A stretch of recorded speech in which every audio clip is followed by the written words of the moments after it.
Tu fais des cauchemars, tu rêves qu'on te poursuit. Ça t'a vraiment effrayé et ça a changé ta façon de voir le monde. Des rêves qui t'ont hanté, tels que les rêves de serpents, de militaires, de gendarmes, de policiers, des bœufs noirs qui te pourchassent. Et ce rêve, ce cauchemar te hante comme si c'était la réalité.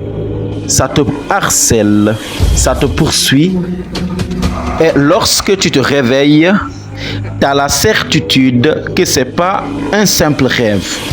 Car le monde des djinns est un monde parallèle. Quand ils s'associent avec les sorciers pour comploter contre toi, ça va ressortir dans tes rêves. Tu rêves toujours qu'on te pourchasse. Ce rêve se répète d'une façon systématique, d'une façon anormale. Car ce n'est pas un simple rêve. Loin de cela. Parce que tu as des problèmes de shayatin.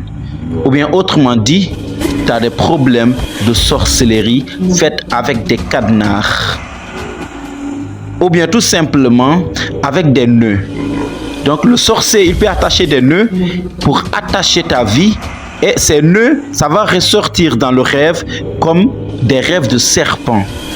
Donc les serpents, ils vont te pourchasser dans tes rêves. Ils vont te harceler. Chaque fois, tu es en train de fuir. Tu es en train de fuir. Comme si tu voyais quelque chose derrière toi. Et ça te harcèle. C'est comme les sorciers de Pharaon face à Moussa alayhi salam. Lorsqu'ils ont jeté, Allah a dit, ce qu'ils ont fait, c'est de la sorcellerie, c'est de la magie. Et Allah, il va détruire tout cela.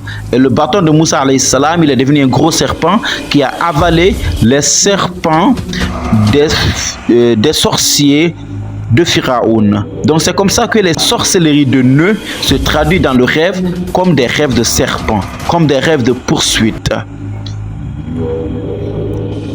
Et en plus de cela, ça va jouer sur le mental de la personne.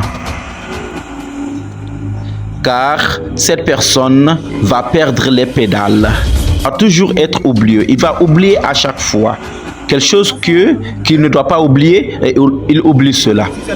La personne peut aussi, machallah, avoir peur des gens. Lorsqu'il est parmi les gens, il n'arrive pas à s'exprimer normalement, mais quand il est seul, il se sent à l'aise. De toutes les façons, il va toujours rêver des poursuites. Donc, ce type de sorcellerie, on appelle ça la sorcellerie faite avec des cadenas ou bien avec des nœuds pour bloquer la vie de la personne.